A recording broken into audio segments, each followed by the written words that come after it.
நம்பிக்கை நம்பிக்கை நம்பிக்கை நம்பிக்கை இல்லாமல் நாளை இல்லை.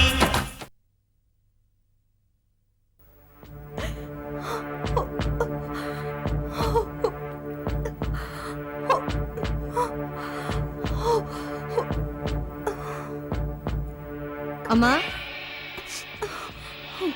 முதல்ல ஜில்லுன்னு இந்த தண்ணி குடிங்க. என்னம்மா அப்படி பாக்குறீங்க? அவங்க தான் எங்க மம்மி. சரி, நீங்க இருங்க, நான் காஃபி எடுத்துட்டு வரேன்.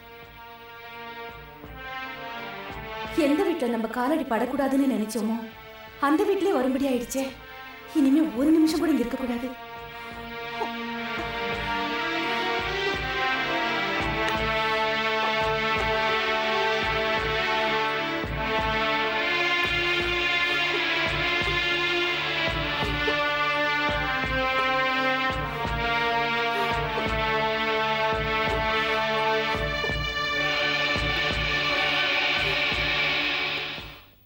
அம்மா, அம்மா,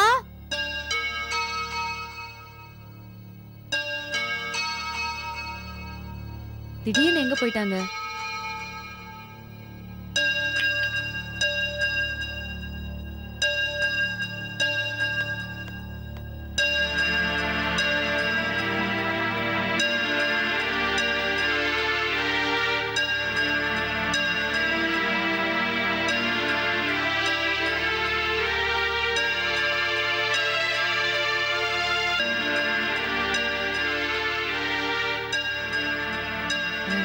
வாட்ச்மேன், அம்மா, நான் வரும்போது ஒரு அம்மாவை கூட்டிட்டு வந்தனே, அவங்கள நீ பாத்தியா? அவங்க இப்பதான் வெளியே போனாங்க. ஐயோ, எங்க போயிருப்பாங்க?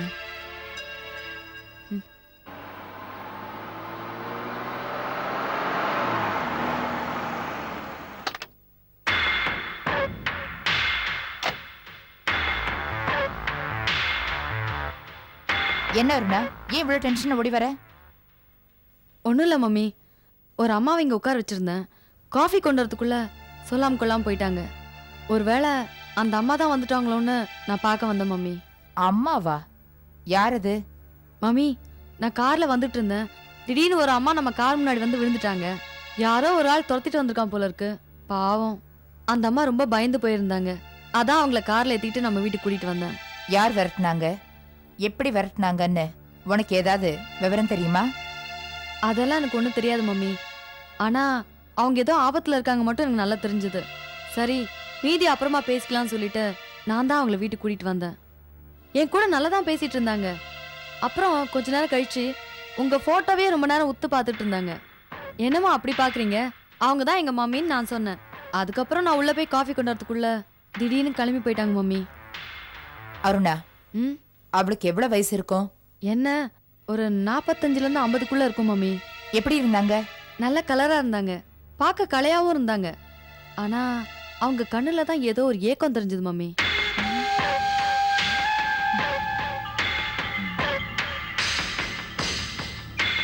என் போட்டோவை பார்த்ததும் போயிட்டாங்கன்னு சொன்னியே, என் போட்டோவை பார்த்ததும் அவங்க முகத்துல ஏதாவது மாறுதல் தெரிஞ்சுதா? அதை நான் கவனிக்கல. ஏன் மம்மி, உங்களுக்கு வேண்டியவங்க யாராவது வந்திருப்பாங்கன்னு நீங்க நினைக்கிறீங்களா? வேண்டாதவங்க வரக்கூடாதுன்னு பயந்து தான் நான் கேட்குறேன். என்ன மம்மி சொல்றீங்க? அருணா, நீ சின்ன பொண்ணு. யார் மேலேயாவது இறக்கப்பட்டா ஒரு 5ஓ 10ஓ கொடுத்து உதவி பண்ணு. அதை விட்டுட்டு அவங்கள வீட்டுக்கெல்லாம் கூட்டிட்டு வராத. சமுதாயத்துல நான் ஒரு நல்ல அந்தஸ்துல இருக்கேன். எனக்கு மறைமுகமா நிறைய எதிரிகள் இருக்காங்க. யாராவது நம்ம வீட்டுக்கே வந்து நமக்கே கெடுதல் பண்ணிடுவாங்க. என் உயிர் போனாலும் எனக்கு பரவாயில்ல. ஆனா உனக்கு ஏதாவது ஒன்று ஆயிட்டா என்னால் தாங்கிக்க முடியாது அருணா. அவங்கள பார்த்தா அப்படி தெரியல மம்மி. ஏதோ நம்ம குடும்பத்துல ஒருத்தர் மாதிரி இருந்தாங்க மம்மி. அதான். உருவத்தை பார்த்து முடிவு பண்ணாத அருணா. பாலும் கள்ளும் ஒரே நேரம்தான். குடிச்சு பார்த்தாதான் உண்மை புரியும். சில பேர்கிட்ட பழகி பார்த்தாதான் அவங்க என்னன்னு நம்மால புரிஞ்சுக்க முடியும். முன்ன பின்ன தெரியாதவங்கள வீட்டுக்குள்ள சேர்க்கறது ஆபத்து. என்ன சுத்தி ஆபத்து இருக்கு. நீ சின்ன பொண்ணா இருந்தா எதையும் உன்கிட்ட சொன்னா நீ பயந்துருவேன் நான் சொல்றதில்ல. எனக்கு என்னமோ பயமா இருக்கு மம்மி. அன்னைக்கு என்னடான்னா யாரோ ஒருத்தர் நம்ம வீட்டுக்குள்ள உட்காந்துட்டு உங்களையே பேரை சொல்லி கூப்பிடுறான். நீங்களும் பதில் சொல்லாம இருந்தீங்க. எனக்கு தெரிஞ்சு யாருமே இது வரைக்கும் உங்களை பேரை சொல்லி கூப்பிட்டு நான் பார்த்ததே இல்லை மம்மி. வாழ்க்கையில பகைவர்கள் 2 வகை. ஒண்ணு வேலியில இருக்கிற முள்ளு மாதிரி, பார்த்தாலே இவன் நம்ம எதிரின்னு நமக்கு தெரியும். இன்னொன்னு தரையில கிடக்கிற முள்ளு மாதிரி, அது எப்போ எங்கே நம்ம காலை குத்துன்னு நமக்கே தெரியாது. அப்படிப்பட்டவங்க கிட்டதான் ரொம்ப ஜாக்கிரதையா இருக்கணும். இதெல்லாம் புரிஞ்சுக்கிற மனப்பக்குவம் உனக்கு இன்னும் வரல. உள்ள போ.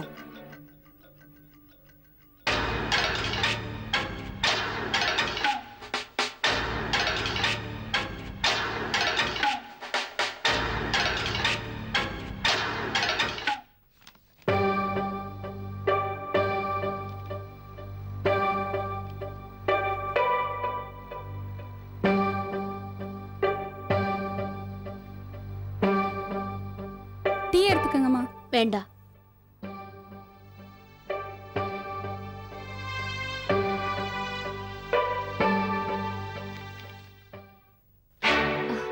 வாங்கம்மா. ஏன் இவ்ளோ லேட்டு? இவ்வளவு நேரம் உங்களுக்காக வெயிட் பண்ணி பார்த்துட்டு இப்பதான் டிரைவரை கோவிலுக்கு அமிச்சேன். அம்மா என்னாச்சு? முகம்லாம் இப்படி வேத்திருக்கு. உடம்பு சரியில்லையா? இல்ல நந்தினி அங்க. சரி வாங்க, இப்படி உட்காருங்க. இப்ப சொல்லுங்க, என்னாச்சு? நந்துமா, நான் கோயிலுக்கு போயிட்டு திரும்பி வர வழியில ஒருத்தன் என்ன முறைச்சு முறைச்சு பாத்துட்டு இருந்தாமா. அவன் கையில என் போட்டோ கூட வச்சிருந்தான். என்ன, உங்க போட்டோ வச்சிருந்தானா? ஆமாமா, எப்படியாவது அவங்கிட்ட இருந்து தப்பிச்சு ஓடணும்னு நான் ஓடினேன். அவனும் என்ன விடாம துரத்திக்கிட்டு வந்தாமா. அப்படின்னா அவன் கண்டிப்பா சிந்தாமணியோட ஆளாதான் இருக்கணும். அப்புறம் எப்படிமா தப்பிச்சிங்க? அவனுக்கு பயந்து நான் ஓடிட்டு இருந்தப்போ அந்த பக்கமா வந்த கார்ல நான் போய் விழுந்துட்டேன். இவங்கிட்ட இருந்து எப்படியாவது தப்பிக்கணும்னு ஓடி நான் அந்த கார்ல போய் விழுந்துட்டேமா. அந்த கார்ல இருந்து ஒரு பொண்ணு வந்தா. என் நிலைமையை பார்த்து என் மேல பரிதாபப்பட்டு அந்த பொண்ணு அவ வீட்டுக்கு கூட்டிட்டு போனாமா. அங்க போனதுக்கு அப்புறமா தான் தெரிஞ்சது அது யாரோட வீடுன்னு. யார் வீடு? கடைசி வரைக்கும் நான் யாரோட மூஞ்சில முழிக்க கூடாதுன்னு நினைச்சனோ அந்த சிந்தாமணியோட வீடுதாம்மா அது. என்ன கூட்டிட்டு போனது யார் தெரியுமா? அந்த பொண்ணு சிந்தாமணியோட பொண்ணுமா. ஓ மை காட், சிந்தாமணி அங்க இருந்தாளா? உங்களை பார்த்தாளா? நல்ல வேளை நான் அந்த வீட்டுக்கு போனப்போ சிந்தாமணி வீட்ல இல்ல. நான் அந்த பொண்ணுகிட்ட பேசிட்டு இருக்கும் போதுதான் யதார்த்தமா அவ போட்டோவை பார்த்தேன். அந்த பொண்ணு காஃபி கொண்டு வரேன்னு உள்ள போனப்போ அவகிட்ட கூட சொல்லாம நான் அங்கிருந்து தப்பிச்சு வந்துட்டேமா. நல்ல காரியம் பண்ணீங்க. சிந்தாமணி கண்ணில் மட்டும் நீங்க பட்டிருந்தீங்க, உங்களை கொலை செய்ய கூட துணிஞ்சிருப்பா. ஒரு விஷயம் கவனிச்சிக்கலாமா? அம்மா கொலவரையோட உங்களை தேடிக்கிட்டு இருக்கா. அவ மக உங்களை காப்பாத்திருக்கா. இன்ட்ரெஸ்டிங்கா இல்ல? அதுதாம்மா கடவுளோட விளையாட்டுன்னு சொல்றது. இது பாருங்கம்மா, இனிமே நீங்க தனியா எங்கேயுமே போக கூடாது.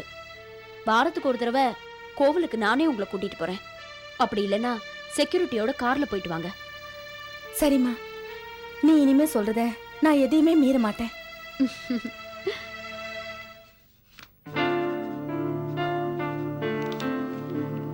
Hello mister Vasanth. வாங்க வாங்க. How are you?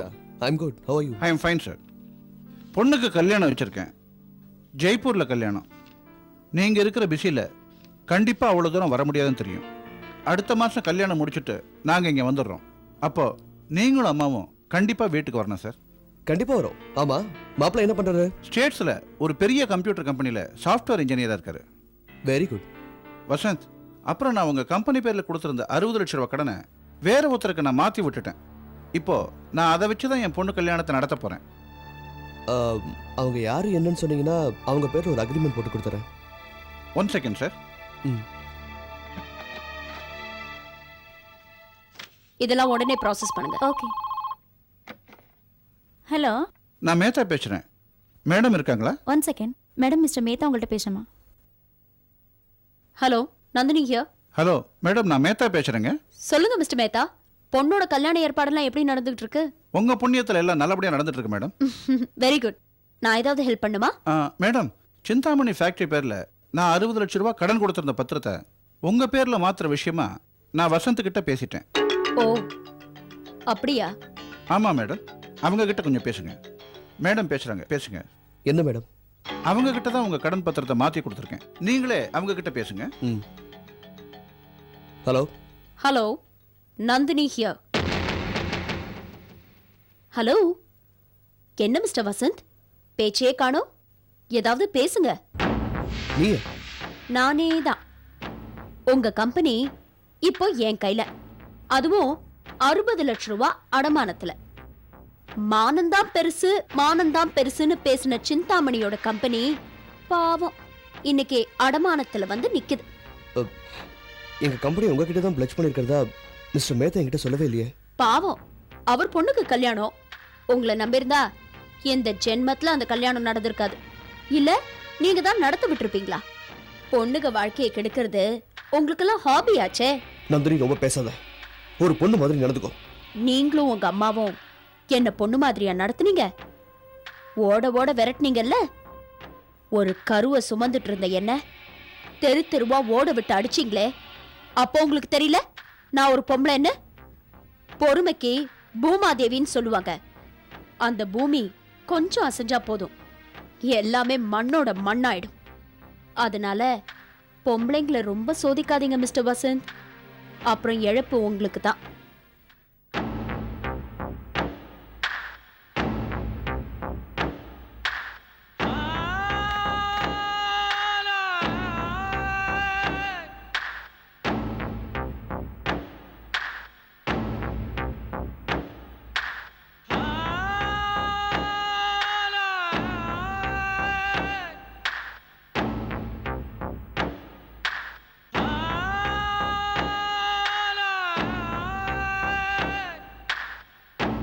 என்ன தலைவா அது? இந்த கம்பெனி நம்ம வேலைக்காக போல இருக்க. இப்படி பண்ணிட்டானுங்களே. நான் தான் அன்னைக்கே சொன்னேனே, இந்த கம்பெனி நம்மள வேலைக்கே ஆகாது. புரியலையே. இந்த கம்பெனியை அட வச்சு மேத்தா கிட்ட கடன் வாங்கும் போதே நினைச்சேன் இந்த கம்பெனி கவுந்துருன்னு. அதான் டிரைவர் டெய்லி வந்து கதையா சொல்றானே. நான் சொல்றது நீங்க எங்கயா கேக்குறீங்க? ஒரு யூனியன் தலைவர் நான் சொல்றேன், எங்கயா கேக்குறீங்களா? எல்லாம் பேசிட்டே இருந்த வேலைக்கு ஆகுயா. ஆளாளுக்கு ஒவ்வொரு பாயிண்ட் சொல்லுவீங்க, நான் சொல்றது கேக்குறீங்களா? பெருசா பேசுறீங்க. வயசாயிடுச்சுன்னு பயப்படாத, வேற கம்பெனில நிச்சயமா நமக்கெல்லாம் வேலை கிடைக்கும். வணக்கம் சார். என்ன ஆரம்பம்? என்ன நோட்டீஸ் சொல்லிருக்கு? அதே சார் கேட்குறீங்க. ராம்கோபால் கம்பெனியில் நம்ம கம்பெனி அடமானத்தில் இருக்கான். அதனால நம்ம கம்பெனியை விற்கிறதுக்கோ அடமானம் விற்கிறதுக்கோ எந்த உரிமையும் இல்லைன்னு எச்சரிக்கை நோட்டீஸ் ஓட்டிருக்காங்க சார்.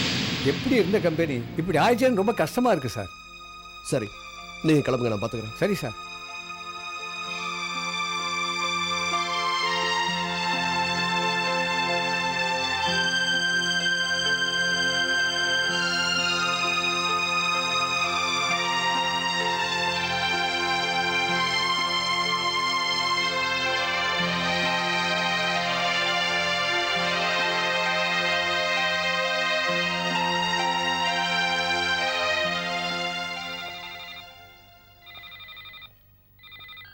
ஹலோ. நான் தான் வசந்த். Notice party. என்ன எல்லாரும் நின்னு வேடிக்கை பார்க்கறாங்களா? அன்னைக்கு ஒரு நாள் நான் கோர்ட் வாசல்ல நிக்கும் போது எல்லாரும் இப்படிதான் வேடிக்கை பார்த்தாங்க. என்ன ஒரு சின்ன வித்தியாசம்.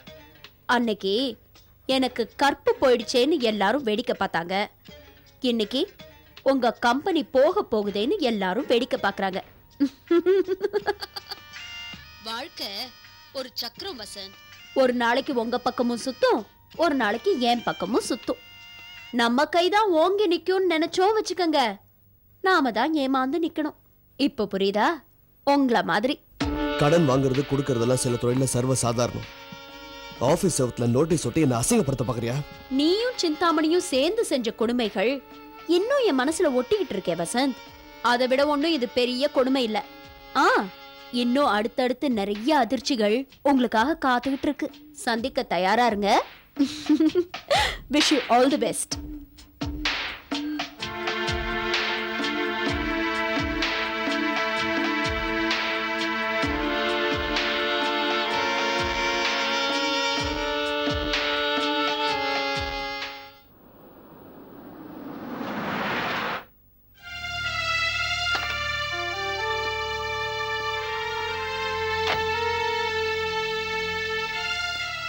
வாங்க மாப்பிள்ள, எப்படி இருக்கீங்க?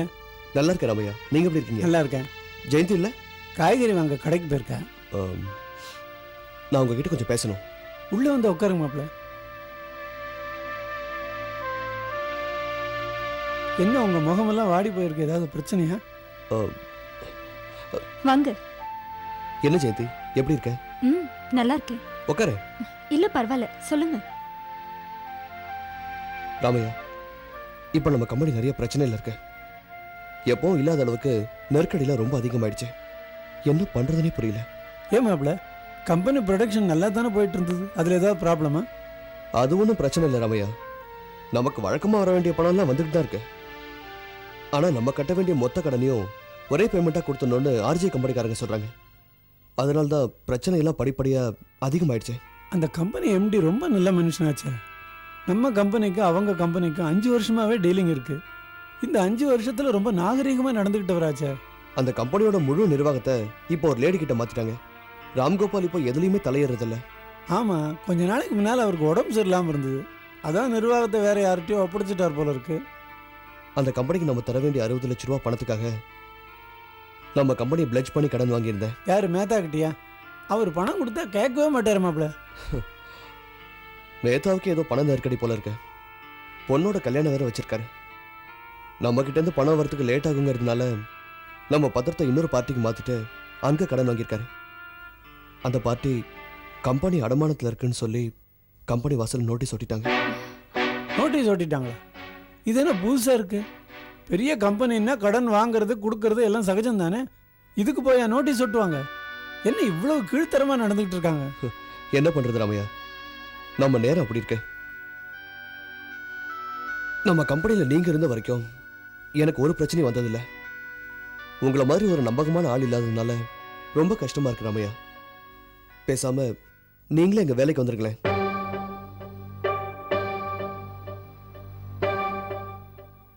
கம்பெனி வாசல்ல கடன் நோட்டீஸ் ஒட்டுற அளவுக்கு இது வரைக்கும் நமக்கு பிரச்சனை வந்ததே இல்லை. அந்த நோட்டீஸை அத்தனை ஒர்க்கர்ஸ் நின்று பார்க்கறத பார்த்து எனக்கு மனசு சரியில்லை ராமையா. அதனால தான் இங்க வந்துட்டேன். எல்லாம் போக போக சரியா போயிடும் மாப்பிள்ள. இதை விட பெரிய பெரிய பிரச்சனையெல்லாம் இந்த கம்பெனியில் நீங்க சமாளிக்கலையா? இதுலயும் நீங்க நிச்சயமா ஜெயிப்பீங்க. இருந்தாலும் நீங்க என் கூட இருந்தா எனக்கு ரொம்ப உதவியா இருக்கும். நாளைக்கே வந்து ஜாயின் பண்ணிருக்கேன் ராமையா. மாப்பிள்ள, உங்களை நான் இப்போ மாப்பிள்ளைன்னு கூப்பிட்டா கூட என் மனசார உங்களை முதலாளியாத்தான் நினைச்சிட்டு இருக்கேன்.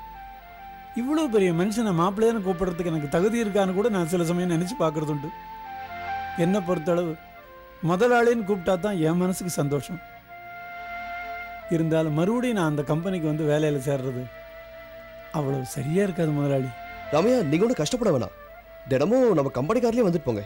அதுக்காக சொல்ல முதலாளி, மறுபடியும் அங்கே வந்து வேலைக்கு சேர வேண்டான்னு பார்க்குறேன். உங்ககிட்ட நிறைய சலுகைகள் எடுத்துக்கிறதா பல பேர் நினைப்பாங்க. அந்த மாதிரி பிரச்சனைக்கெல்லாம் இடம் தர வேண்டான்னு பார்க்குறேன். அப்பாக்கு முன்ன மாதிரி உடம்பு கூட ஒத்துழைக்கிறது இல்லை. நீங்கள் நல்லா இருப்பீங்க முதலாளி. ஒரு நாளும் நீங்கள் தோற்று போக மாட்டீங்க. உங்ககிட்ட உண்மை உழைப்பு ரெண்டும் இருக்கு. கடவுள் எப்பவும் உங்கள் பக்கத்தில் இருப்பார். தைரியமாக நீங்கள் உங்கள் கடமையை செய்யுங்க. சரி, நான் வரேன் ராமையா. சாப்பிட்டு போலாமே. வேணாம், ஆஃபீஸில் கொஞ்சம் வேலை இருக்கு. நான் வரேன். சரி.